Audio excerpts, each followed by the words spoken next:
The core of the European integration experience implies the surrender of sovereignty. Without it, European integration would not exist. It is this surrender of sovereignty what made possible the concept of a European Union as a supranational organization. But the European Union is not only a place to deposit parcels of national sovereignty. In fact, the European Union performs a wide range of activities which do not require any transfer of sovereignty. What observers see the most, particularly in the 2000s and 2010s, is a European Union acting as a very sophisticated mechanism for intra-European cooperation.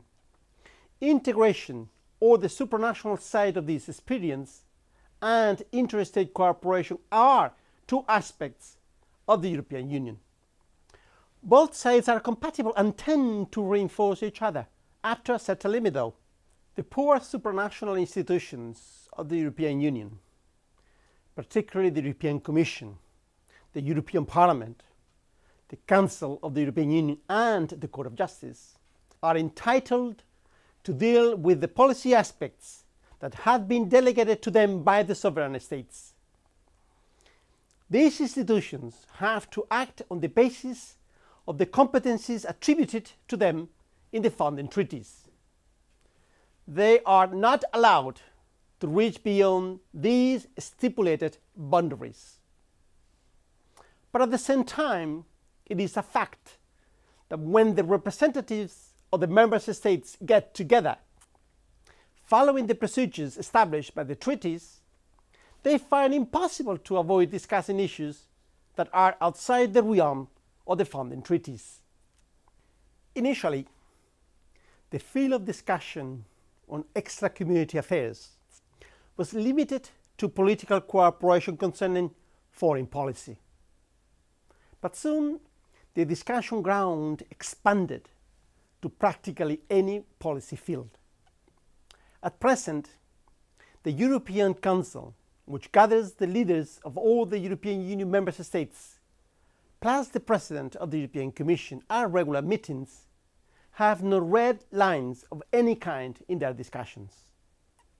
In fact, the European Union has become the most important and effective forum for intra-European international cooperation. There is no matter of domestic or international relevance which does not find a way into the conclusions of the corresponding European Council meeting.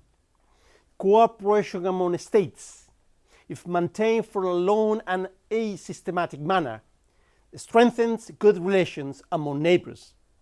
It helps to build up trust and confidence among the partners, as is the case in the European Union. But this has limits within the European integration system. Cooperation could end up replacing integration. In other words, the supranational mechanisms could be replaced by classic intergovernmental relations. This is a danger, which is already visible nowadays, when the claims for more Europe are enhancing the intergovernmental nature of European integration. The whole debate about the leadership of Germany is the proof of it. This is no doubt a real danger to the future of the European Union project. Integration is a slower but safer strategy to solve in common real challenges given its irreversible bound. It is slower because it takes a long time to reach the stage at which the transfer of sovereignty becomes feasible. But at the same time, it is safer because it leads to policy decisions that cannot be reversed. Any intergovernmental agreement could be altered, rejected, or postponed much easily than any integration initiative. The common agricultural policy, the common market, and the common currencies has always been, without exception, isolated from political turbulence of any kind. This is not the case of those community agreements which did not involve a real transfer of sovereignty towards the common pool in the field of research, social policy, environmental or poor political cooperation in foreign policy.